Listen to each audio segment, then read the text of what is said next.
We'll continue on with our discussion about the range assessment and range planning process. What Randy has laid out is our goal in terms of what the stages are, how we're going to go about doing this, the range assessment and planning. And now what I'm going to do is talk about how we're applying that on the Boreal plain, also referred to in most of the documentation as SK2. Today I'm going to talk mostly about the range assessment process because we haven't yet started range planning in SK2. That's going to be the phase that will be beginning hopefully very shortly. So again, the same map. It doesn't show up very well here, just to indicate to you the area that we are focusing on. So the SK2 being this area here, it ranges along through that area. Boreal Plain, it's the southern part of Caribou Range in Saskatchewan.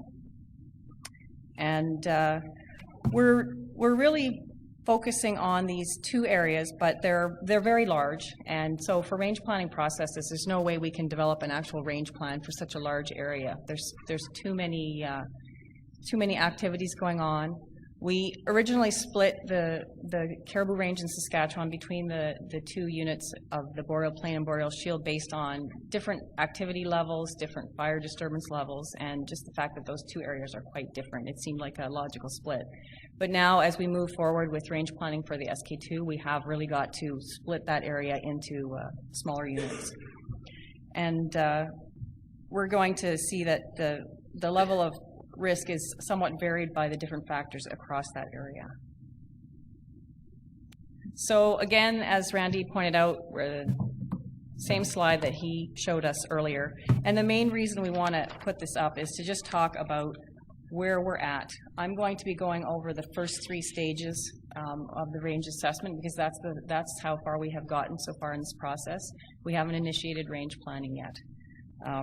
The range assessment will be providing us the information we need to move forward with range plans. Oh, there. Okay. So our first stage in this was the issue scoping, and this is something that we have done internally within the ministry to identify what the major concerns are for the range plan in this area. And there are a number of issues that have been identified. So population trend, or how the population's doing, the level of habitat alteration that has occurred across that area, the natural processes like fire is also another key piece, and of course maintaining our ability to have resource use throughout this area while maintaining caribou populations and habitat. Those are the key pieces of why we're developing the range plan. So we are also, the next phase that we went through is to characterize the range. And in order to do that, we have identified a number of directed studies that we are currently participating in with a number of university researchers and other projects that we're actually taking on ourselves in order to provide a good basis of information on which to build our plan. We're going to be focusing our main interest at present on the human and fire disturbance, and that's not to diminish from the importance of the caribou population information, but right now we just don't have much information in that area, so we're being forced to focus our efforts on the disturbance levels and trying to understand those and manage those. So some of the projects that we are working on are a number of them, unfortunately, we're not going to be having results for a number of years. So we are going to be moving ahead with some of the range planning process and still gathering that information as time goes along, and we'll be incorporating it into some of the plans and also some of the future plans. I think, as Randy mentioned before, we're on a 5-year schedule to redo range plans. So we will be able to add that information in at a later time if we don't have it currently. So I just want to go through and talk about some of the work that's going on currently in the Boreal Plain, just to let everybody understand what kind of information we're collecting. We're focusing on some of our efforts right now on trying to better understand population structure of caribou. And as I said, we don't really have great information in this area right now, unfortunately. So a lot of our focus in the Boreal Plain currently is on determining population structure by understanding the genetic makeup of animals. And so we do that by going out and collecting caribou fecal pellets.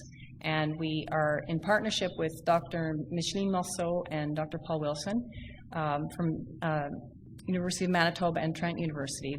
They have really perfected this method of using this genetic information from the fecal pellets. There's little to no impact on the caribou themselves. We can go out and collect these remotely, and it has provided us with amazing ability to understand population structure. And we can get a better idea of how animals are connected between one area and another based on their genetic relatability. So we started this work in 2013, and we will be continuing it probably until 2016. So this is just a map showing the area that we have completed to date. These two areas have been done. We started this work initially in 2006, I think, and we restarted the work in 2013. And we hope to, the goal is to get the rest of the Boreal Plain, which is everything below the gold, completed by 2016. Once that's completed, we'll have a better understanding of how animals across the province are related, and it will give us a better understanding of how those animals have been able to move across the landscape, and will give us a better perspective on how we need to manage that landscape to ensure that that continues. So another aspect of this work that hasn't started yet, but we hope to have starting in probably 2016 is, it's called Capture, Mark, Recapture. And basically what we do is go out and collect caribou fecal pellets in an area, and then we go back again about a month later. And what you do is you compare the animals you identified in the first round with the second round, and you can actually, from that, come up with an estimate of population size. If we do that over a number of years, we can actually get a better understanding of population trends. So it would tell us the status of a population, if they're stable or if they're declining. It gives us a good indication of that. So obviously, to do that, considerable resources are required. We, in order to do these collections, what we have done in the past is get into remote sites by helicopter. So it can be somewhat costly, but it's a good method to use in areas where we're interested in not affecting the animals themselves too much. So another piece of work that has been going on within the ministry for several years now is to do the forest ecosystem mapping. And what we've done is used the forest ecosystem guide and have actually had that spatially allocated. So we've been able to create a map layer of forest ecosites, and we're able to use that information to do many other things with it. It's useful for the ministry to just have a layer, a resource-based layer that they can distribute to any kind of user who might be interested in it, that's not connected with any one ownership. And this project really got moving mostly because of issues around caribou and our need to be able to better understand what potential habitats are available to them.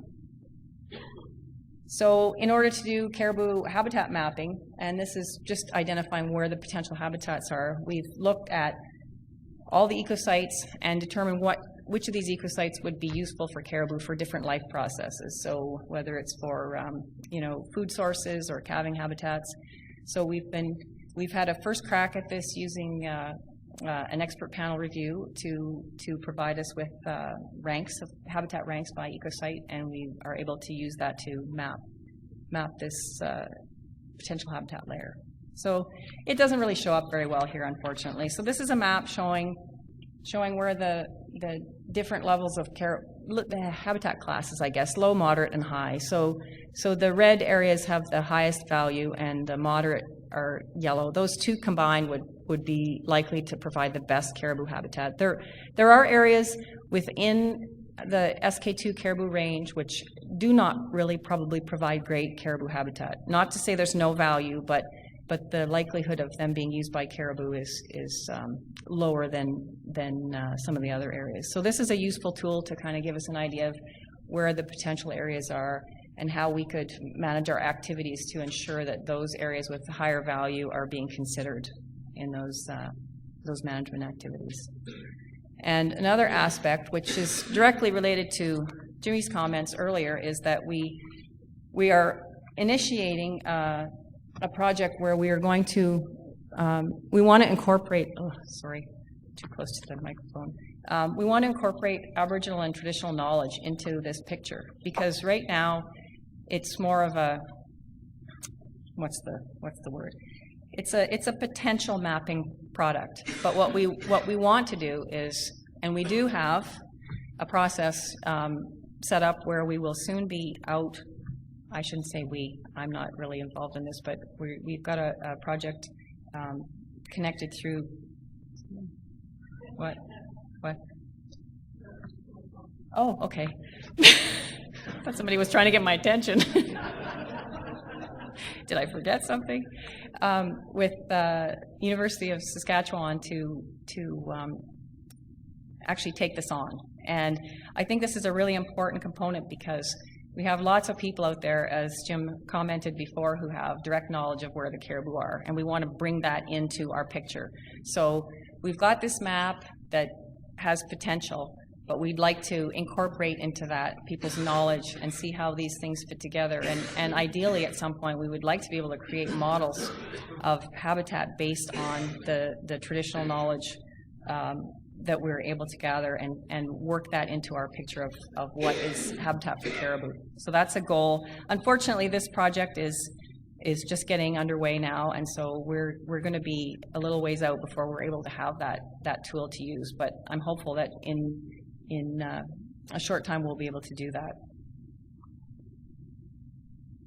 So another aspect of what we're doing to bring all this together so that we can start range planning is to get a good layer of human disturbance. So we have a map that's been created, and this is part of an initiative that actually started in 2010, Boreal initiative that was completely separated from caribou, but has been very lucky for us that it was established. So a good chunk of the boreal forest, of the entire boreal forest, has already been scanned, and a disturbance layer has been created. But there's holes in that layer, and so what we've done is we've got the more detailed information that we've gotten through this disturbance mapping project, and then we've any holes in it, we've used the disturbance layer that Environment Canada has created in their assessment for the federal recovery strategy.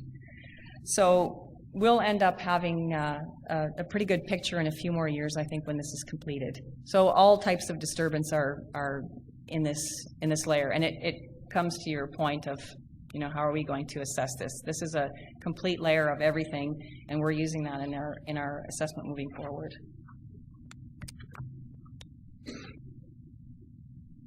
So another thing we're working on right now is to better define fire mapping, because our typical process has been, there's been a lot of stages in it where we in the past haven't been that interested in the actual ins and outs of what goes within a fire boundary. As long as we know the outside border of it, that's been good for our purposes. But what we do know is that in some areas that there can be quite a bit of residual area that does not burn when a fire happens.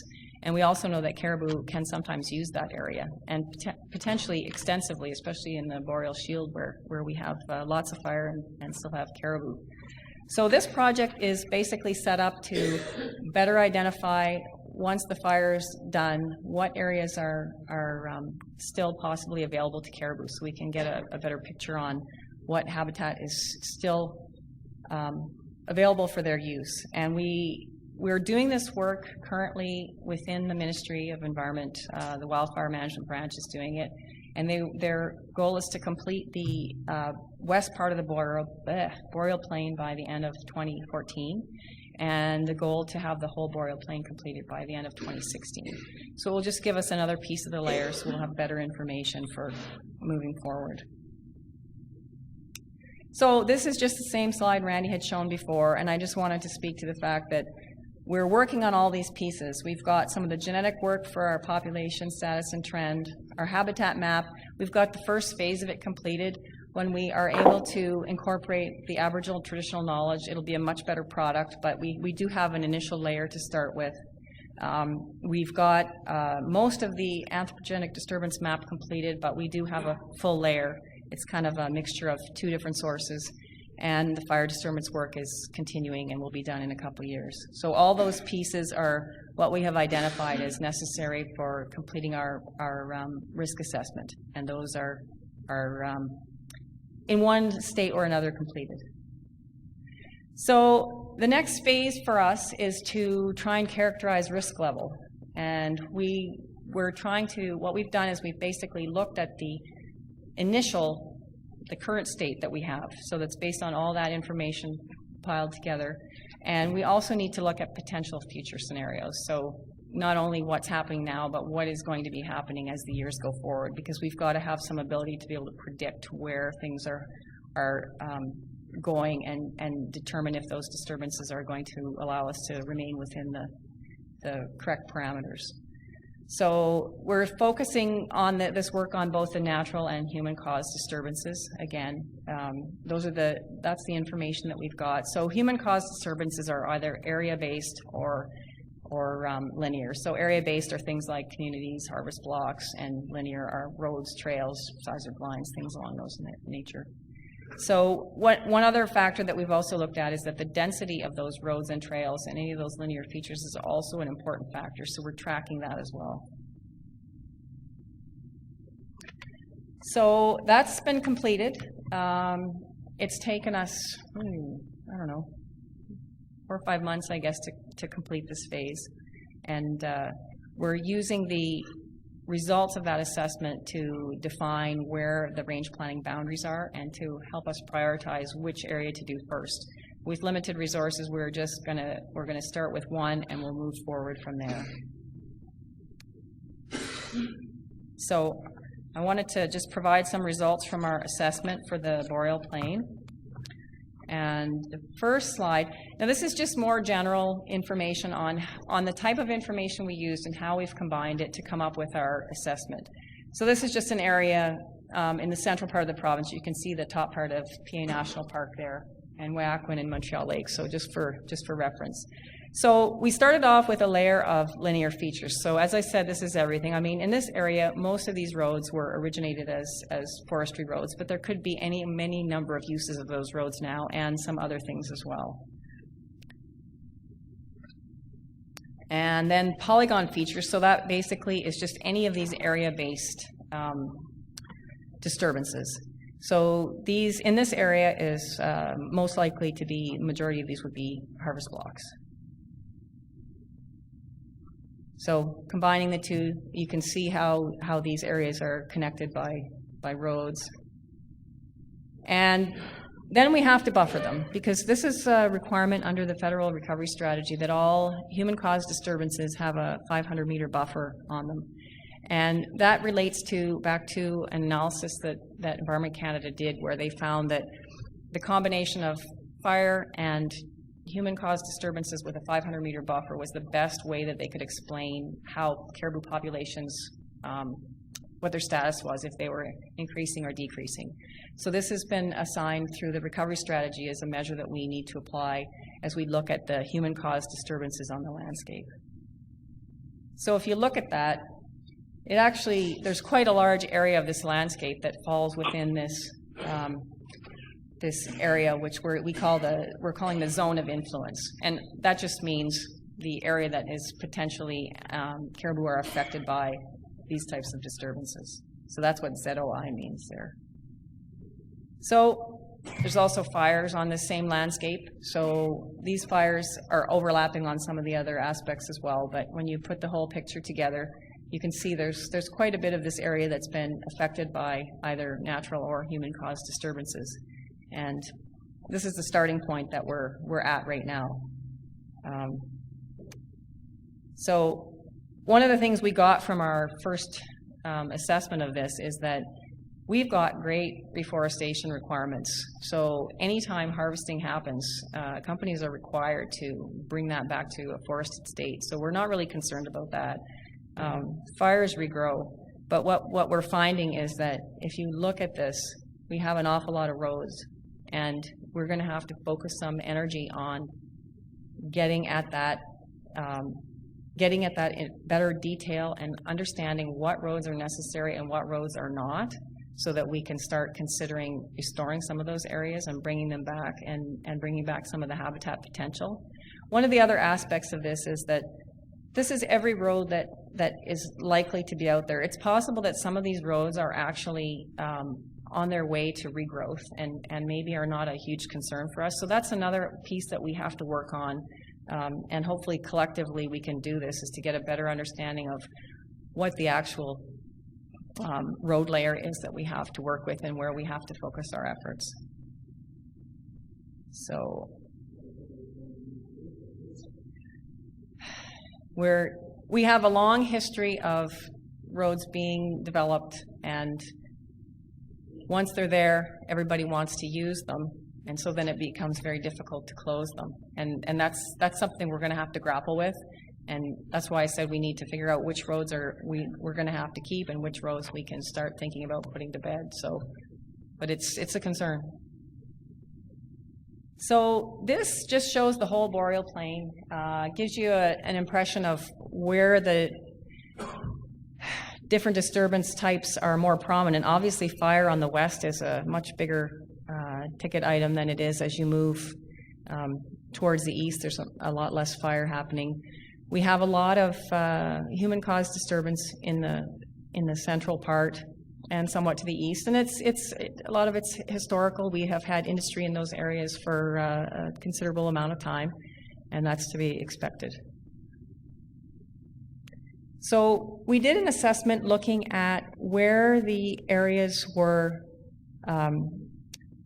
the eco-districts were that had the most impact. And we decided to choose eco-districts as a scale of measure because it's a good way to break down the boreal plain. It's too big an area, and for us to come up with values for a huge area, it becomes a little bit meaningless. And we also could end up losing out on areas where the problems are bigger if there's enough area where there's less disturbance. So we wanted to focus in on those areas. And the eco-districts are just breakdowns based on different climate and soils and things like that. But a useful tool for us if we want to monitor and measure things at a provincial scale.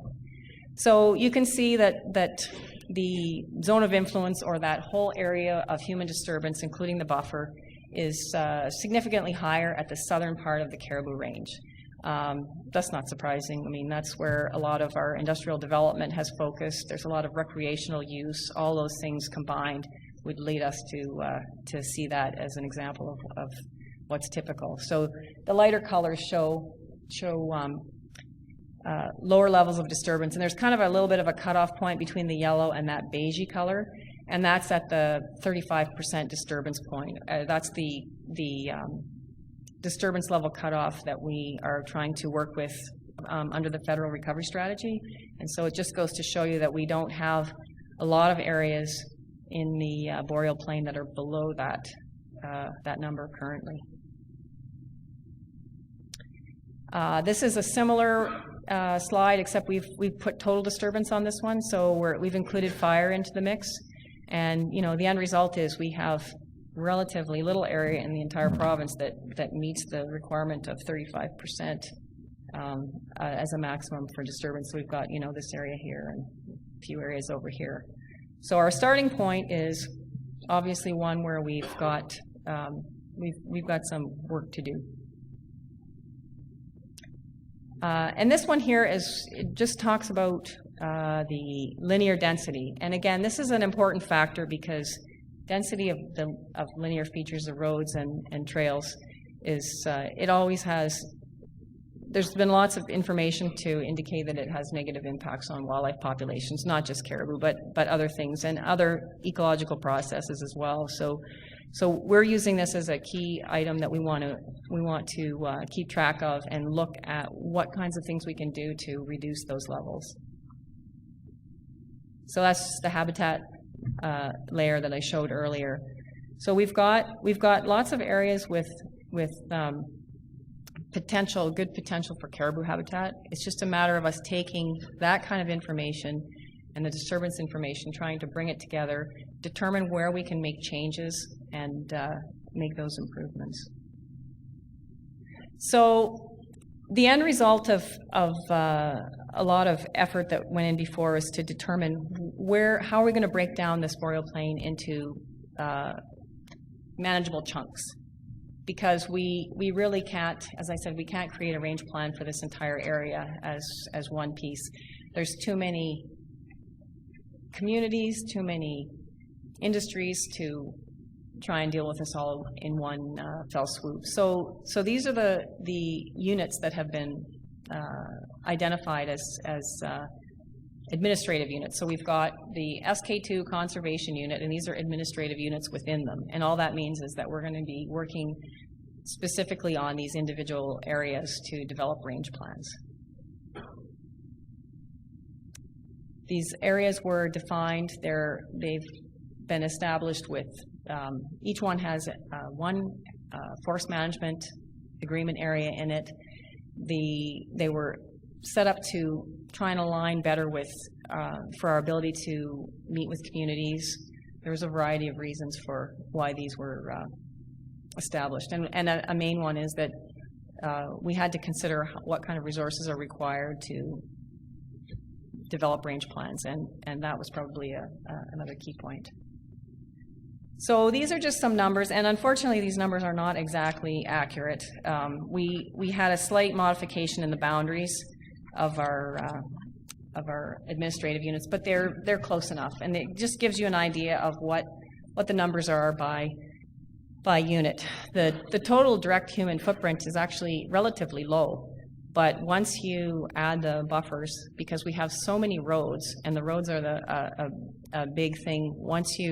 If you think about 1 kilometer of road with a 500-meter buffer on either side becomes 1 square kilometer. So it's a huge effect. And so, for example, in the East Block, there's a 9% footprint, but when we apply the buffer, it becomes 38%. So it gives you an idea of how significant those kinds of road and other linear features are on the total value of disturbance, and why we need to really start thinking about which roads we need and which roads we don't need, and start thinking about how we can reduce that. The thing you can see here, obviously, is that the natural disturbance on the west side is really high, and it ends up, bumping up the total disturbance on that side of the province to 60%, which is very high. Fire, unfortunately, is not something we can do any more with than we currently are. We do have extensive firefighting activities in this part of the province, so our focus is going to have to be on the things we can actually better manage. And anyway. So the decision was made that the SK2 Central unit is the one where we should start our range planning activities, and some of the reasons are that there's a very high level of both direct and indirect human-caused disturbance in that area.